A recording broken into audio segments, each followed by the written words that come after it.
Well, out front now, Zoran Mamdani, the candidate for New York City mayor. And so President Trump making it very clear here, there's no beating around the bush here. You really have no choice. You must vote for him, Andrew Cuomo. What do you say to that?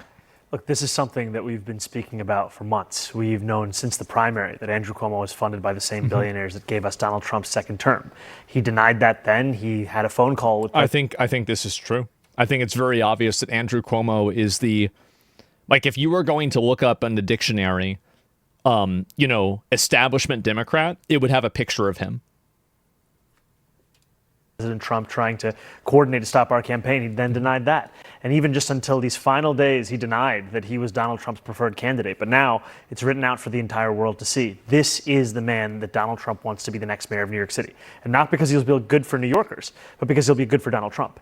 And New Yorkers are exhausted of this agenda in Washington. They don't want to see a mimic of it come here to City Hall. Do you think it will help Cuomo at all in the polls? I don't even think, in my opinion, I think most of the people that are voting in the mayor race care about local and community issues. They care about things like crime. They care about things like affordability and housing. They're not really voting probably for a lot of federal issues. Some of them are, obviously. But the things that are affecting people on a day-to-day, groceries, transportation, education, wages, these are the things that really matter to the average person. Beyond ICE raids or something else. This is all those are things that, rich white people have enough time to go out and protest, but most working class people have to actually do their job, I guess specifically if you assume that Trump's trying to talk to that 15% of people who say they're going to vote for Curtis Sliwa. We continue to be confident about what tomorrow will look like for us, but I do think New Yorkers must understand that Andrew Cuomo waited until the final day before the election to have this be revealed. He wanted to be able to make the message to Democrats that he was in fact the governor that he said he was, and then right at the last moment, the last opportunity to fully embrace the MAGA movement that we have long said he is tied to.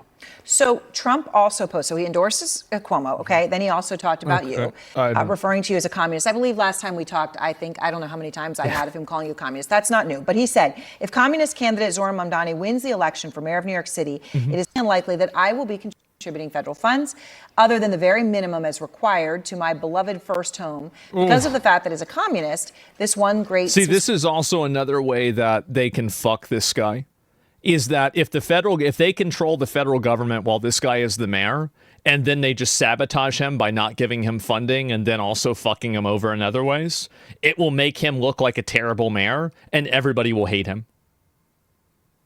Oh, they will fuck him? Yeah, that's what they're going to do. Extortion, how un-American Trump? Well, that's what he would do. Of course that's what he would do. Yeah, that's fucked up, though. What do you mean that's fucked up? What do you think this is? What do you think? Yeah, duh. That's why it would work. Once great city has zero chance of success or even that's the survival. Game. Okay, what do you think that means? Other than very minimum as required, could be an important clause, I suppose, in that sentence. But if he says unlikely is going to contribute federal funds, what happens then? What will you do if that's how he goes? Well, I think you can clearly see that Donald Trump is threatened by our campaign. He's threatened by it because, like we've diagnosed the crisis in working class New Yorkers' lives. I think he's right about that. I do. I think he's right. I think that in the same way that Donald Trump addressed working class people in 2016, I think that he's addressing working class people as well, just with different language. I think that's accurate. Cost of living, but unlike him, we're actually going to deliver on that, and that is a contrast that he can't. I don't think that's going to happen. I don't. I think they're going to get hamstrung at every level. They're going to be stuck in courts forever. There's going to be a million restrictions put on him. It's not going to happen. To see, because while he is spending $300 million remodeling a White House ballroom, the same amount of money that could provide SNAP benefits for 100,000 New Yorkers, he's trying to make it harder for Americans across the country to actually afford groceries. And this money that we're talking about, it's money that New York City is owed. It's not Donald Trump's to decide which city or state will get what money. This is the money that New Yorkers are owed, and this is the money that we're going to fight for. Okay. Well, if he doesn't give it to you, you're not owed it. That's all there is to it. Like, you can say how much, oh, this is owed to me and I deserve this all you want, but if he doesn't give you the money, then you don't have the fucking money. Like, that's it. So Trump is not the only one talking about you tonight. Elon Musk is actually talking about you. What a pair. Yeah, it's private. Yeah, it's privately funded. Yeah, exactly. And obviously Musk had supported him, was crucial to his election victory. They had their falling out, but Yes. they're back together again.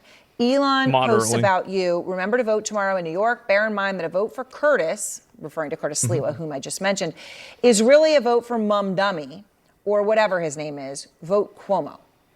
All right. Why do you think he's speaking out against you? And obviously the personal insult is in there as well, Mum Dummy. Look, I think That's a good one. this is one of the more expensive endorsements that Andrew Cuomo has ever gotten, because it took $959 million in tax breaks that he gave Elon Musk for Elon Musk's pet projects back when Cuomo was the governor. And we're seeing the two twin architects of this second term of Donald Trump's presidency, in the president himself and Elon Musk, saying clearly to New Yorkers that their candidate is Andrew Cuomo. And they've picked Andrew Cuomo because they know that he will be the puppet that they want right here in New York City. And he's the closest thing to them that there is. I mean, it's pretty actually, I don't even know if that's really true. I think it's really just as simple as Andrew Cuomo is closer to them than, he is. Like, of course they're going to choose the lesser of two evils. They probably don't like Andrew Cuomo either, but they like him more than this guy. And this guy represents a more existential threat. Right? Yeah, they're not, more aligned. Yeah, they're more aligned. Exactly. showing himself to not just be that, but also to be their parrot in the language that he's using to close out this election. Okay. You talk about billionaires, and there have been some really wealthy individuals who have come out and put money in PACs against you in recent days, right? Former Mayor Michael Bloomberg among them. There are plenty of other business leaders who, in private, are afraid. They have concern. There are very few who actually will talk about it publicly, but one of them is Jamie Dimon from JP Morgan, and I'm thinking about this in light of Trump calling you a communist. Jamie Dimon did not call you a communist. He was more intellectual about it. He said, what does he really think? You know, he was part of that socialist democratic thing, which literally is more Marxist than socialist. And I read it, but I don't know what he believes in that. All right, so I guess he's basically saying he's not really sure where you stand on things. But what do you say to that concern? Is Marxist something you're comfortable with? No, I'm a democratic socialist, and I've said it time and again. When was that quote from Jamie Dimon? From Jamie Dimon. It was from Fortune last week. Okay. A Fortune conference last week. Because what he's also come out and said in public is that in our success, this is something that business leaders would also hope for the success of the city. And I put that forward to say that despite where New Yorkers may stand on my candidacy, whatever qualms they may have, they know that I'm actually being honest with them about my ideas, about who I'm looking to fight for. And that's sadly unique in this race. Because what you have is someone in Andrew Cuomo who spent the entirety of a primary campaign. I don't think that he's being honest about eating rice with his hands. I think that probably privately he might eat rice with his hands sometimes, but I think that he probably uses some form of utensils to eat with to eat rice. I do. I don't believe that he does that privately. It's a common Asian thing. I mean, yeah, but also so are chopsticks. It's an important issue. Well, I don't care. I do, because it's if somebody is going to misrepresent their image, I think that means that they are probably a liar. And really, it's kind of a mining canary. Like, if somebody is going to lie about, and I'm not even saying he's lying, but I think that, like, you know, for example, like any type of code switching or any type of I'm going to talk differently, like, you know how like politicians will sometimes talk like they have a southern accent whenever they go to like Alabama or something. If somebody does that, I'm going to immediately just assume that they're a liar. They're a lying retard that is just trying to manipulate you. Kamala Harris? Yeah, definitely. Like Hillary Clinton was like the biggest offender of this. It's a red flag. It's disingenuous, yeah. And I think that if you're going to be disingenuous on the way that you speak or the way that you eat, imagine how disingenuous that you're going to be in terms of your own policies. I know this might sound crazy, but I don't really think that it is. I don't. I think it's just common sense. Like Jasmine Crockett? Yeah, exactly. Yeah, there's old interviews of her not talking like she does now. She's talking like that in order to put out an image of herself that's inaccurate. She went to a $60,000 or $70,000 a year private school. It's bullshit. The premise that he was the best suited to take on Donald Trump. And here we are with the chyron that Donald Yeah. Trump is endorsing Andrew Cuomo. So let me ask you, because that was October 17th, so it was actually a week and a half ago. But I want to ask you, because you asked me when he said that. Are you talking? But you're just speculating. You have no way of knowing that he's not eating like that in private. You're right. I'm guessing. You're absolutely right. Him? Are people like that people that you're going to sit down with and eagerly work with? I haven't or watched the not? private. Look, Yeah. I'll have conversations with anyone. And I've spoken to Jamie Dimon briefly, and I've spoken to a number of other business leaders across the city about my proposals. I know that there are disagreements around my fiscal policy, that I think we should raise income taxes on the top 1% of New Yorkers who make $1 million or more a year by 2%, or the fact that I think corporations' top tax rate should be matching what they pay in New Jersey. And still, there is room for an immense amount of agreement on what it means to bring the city forward, and I'll always leave that door open. So, okay. So let me just ask you about President Obama. I know that you had a conversation with him. Obama. What was that conversation about? Your About most recent bombing? one. I appreciated the conversation with President Obama, and we spoke about both The New York Post headline is that he's not endorsing you. Yeah, well, the New York Post has a lot of fun with their headlines, to put it lightly. It was a conversation where we were speaking about the importance of hope in politics, the delivery of that kind of an agenda, and I also shared with him that the remarks that I had shared outside of a mosque in the Bronx not too long ago was inspired in part by his remarks on race of a more perfect union many years ago. And I think there is often a tendency in our politics to think solely in a 24-hour news cycle, and the need to sometimes step back didn't and speak endorse? to the Not soul of really, the city, not and not just the directly. cycle of that city. Do you think that he, and he's never endorsed a mayoral candidate, so that's why I'm making the point. Yeah. Of course, he wasn't going to endorse. But do you feel that he has your back? That because there are plenty in the Democratic Party who are scared of you too, and they don't know whether you're going to succeed, if they're going to sit back. Well, and they watch. don't like, the thing is, they don't like him because he represents, there was actually a video I saw the other day. Well, I'll play the video after this. Do you think he's someone who's going to be in there, in it with you? Well, I appreciated the president offering to be a sounding board, and that's exactly what we see as what the future of these next few weeks and It's months. obviously a line that Obama would want him to succeed. I mean, even if he doesn't agree with this guy on most things, he does agree with, or on some things, he agrees with him on most things. So, yeah, and it's also his party. So, like, of course he's going to want Mandami to succeed, obviously. Like, what do you mean? It looks like speaking to those who've been in these very kinds of positions and putting together a team that reflects the best and the brightest that this city and this country has to offer, and then delivering on this agenda. And that's what actually terrifies. And Royce is only 34 since being new generation. Well, that's another really big factor, right? And I think this is another big thing that a lot of people aren't talking about, is the fact that there is a lot of young people, especially people that are around my age. He's 34, I'm 35. That we are sick of being micromanaged by people that can't use of people that can't use email. I don't want to be told what the internet is by somebody who can't use it. Like if you can't use a smartphone, sure, young. Well, I mean, compared to the fossils that are in Congress, yes, I would say so. This is like, yeah, absolutely. Fucking what's her name? Nancy Pelosi's 85 years old. She's 80 fucking 5. I mean, like, what are you doing still in Congress? And she's finally not going to seek re-election, apparently. But, like, for a long time, she was. So Trump wasn't using computers. Well, and I think this is a problem, right? Like, I don't want to have the government run by people that fundamentally don't understand everyday life. Like, technology and the internet are part of young people's everyday life. And also, just on purely a generational basis, I think that there's a lot of generational resentment that people that are around my age have towards people that are in their 60s, 70s, and 80s.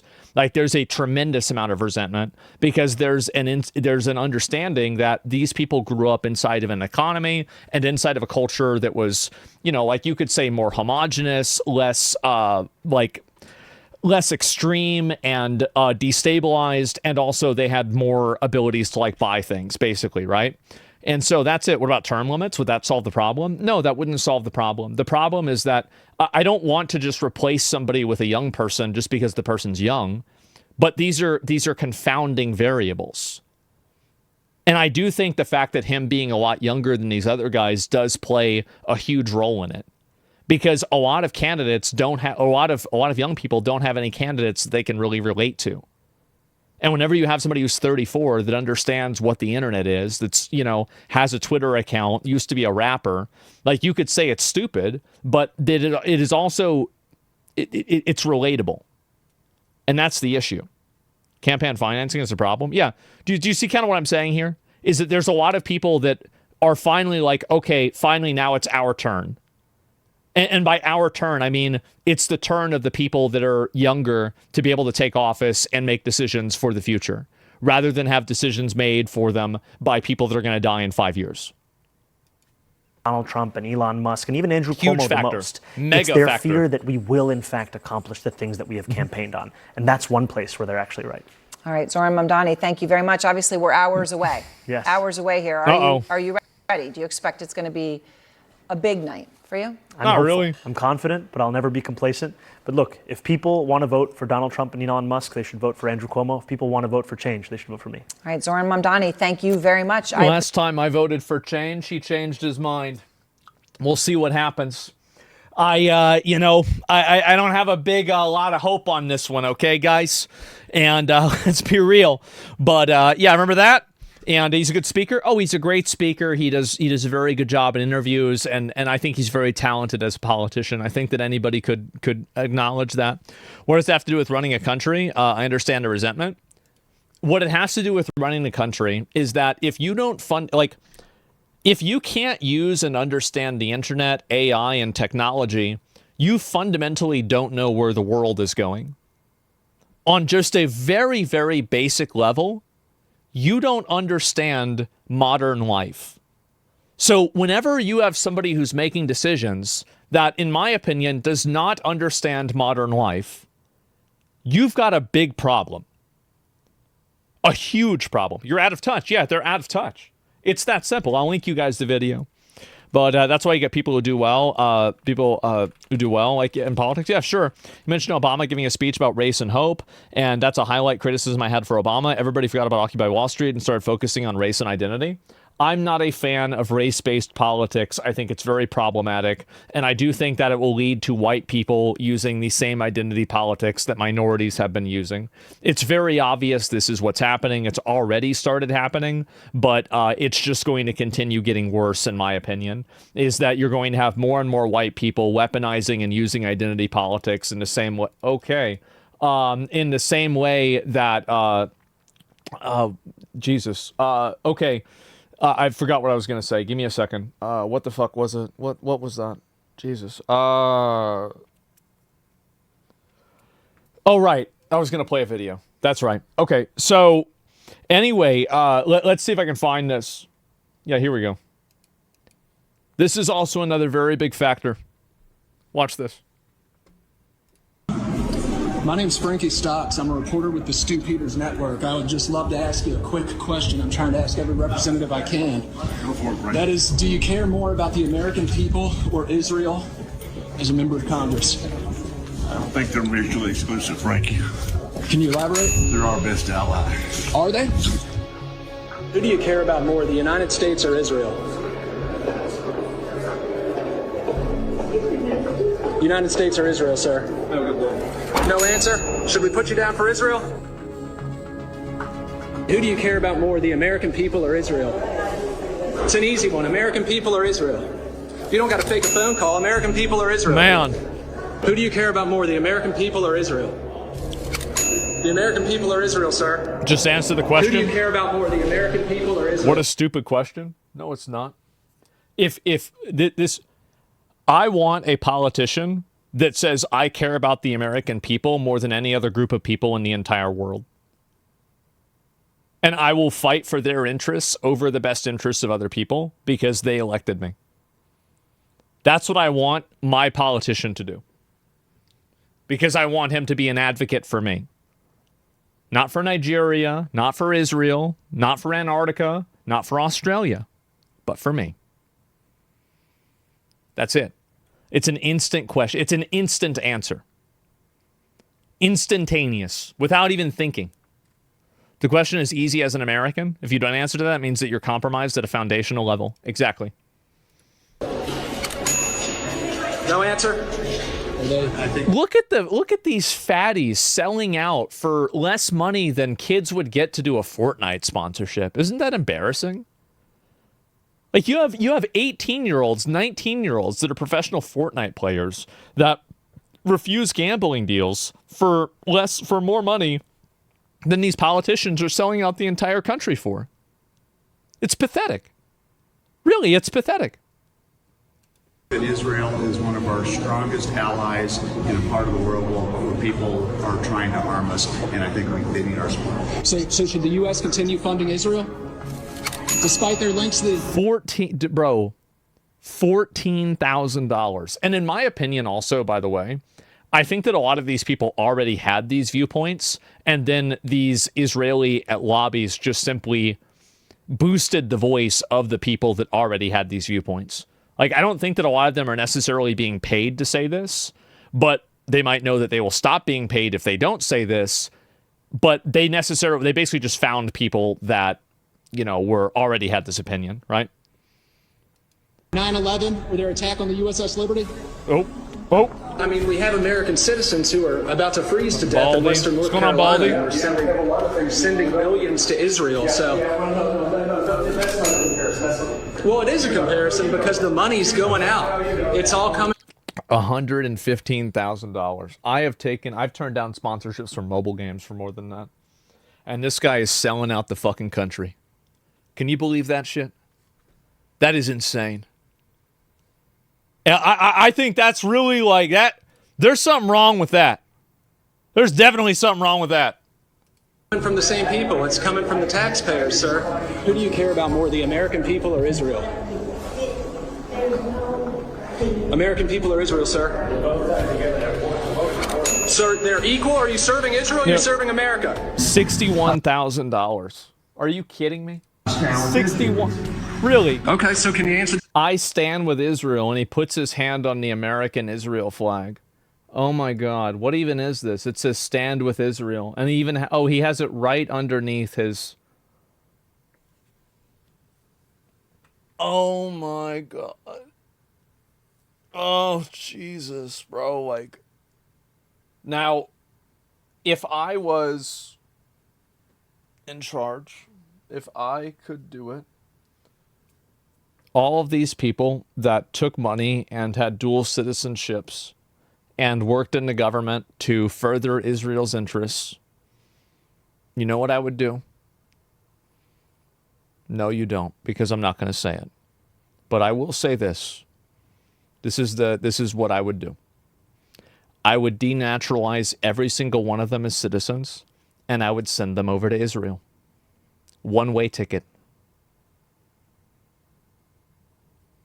You're gone. All right. You want to do that? Yep, send them over. Get rid of them. It would stop. And I would do that for every single person that was a dual citizen that I thought was working in the best interest of a foreign government. Like any of these Somalians that are doing it, you're going back to Somalia instantly. You're done. Same thing. Bye-bye. Yep, that's right. Yes, Democrats, America or Palestine?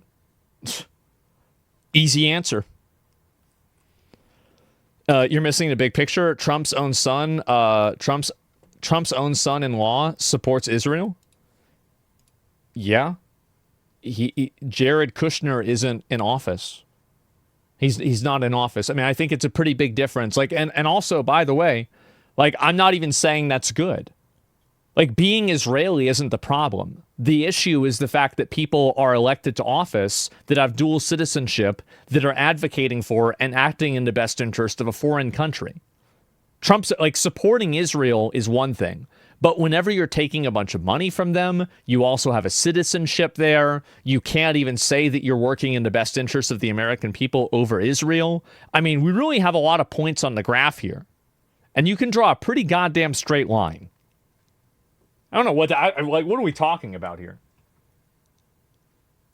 Okay, so can you answer the original question? Who do you care about more, U.S. or Israel? There's no variance. It's like you're asking... Acting like supporting Israel is just as bad as supporting Somalia is kind of dishonest, don't you think? They're both foreign countries. And there, you could say that supporting Somalia is worse or better depending on what your opinion of it is and what your opinion of Israel is. But they are both on the spectrum of bad, and go over there then. Like, yes, obviously, like, okay, maybe you think one's better than the other, but both are bad enough for me to say you have to leave.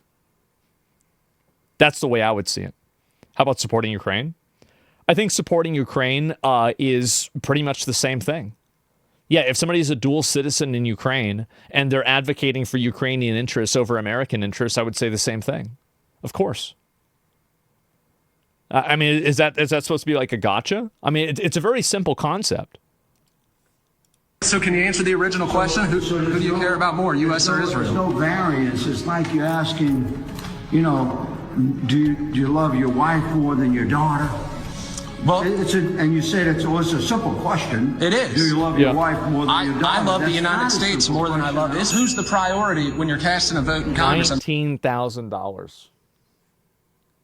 America or Israel? It's a very simple question. You're not. And that's the real problem, is that question right there.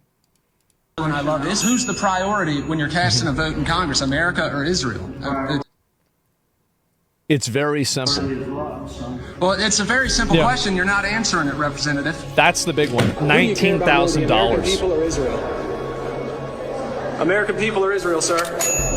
$28,000. Who do you care about more, the American people or Israel? Oh. No answer. Who do you care about more, the American people or Israel? American people or Israel, sir? Who do you care about more, the American people or Israel? What about stupid Baldy? Stupid Baldy. Oh my God. Jesus. No answer? Why is this such a hard question to answer? Well, that's a great question, isn't it? That's an amazing, great question.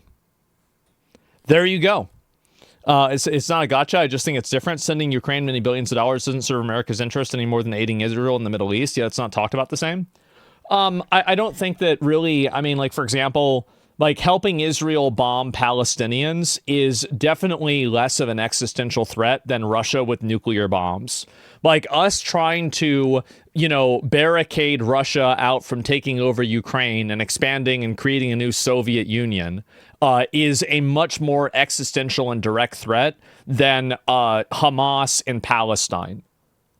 Like, are we really going to compare the threat of Russia with nuclear bombs to a fucking some rinky-dink terrorist organization in Palestine? Like, what are we doing here? Like, it's not even remotely the same thing.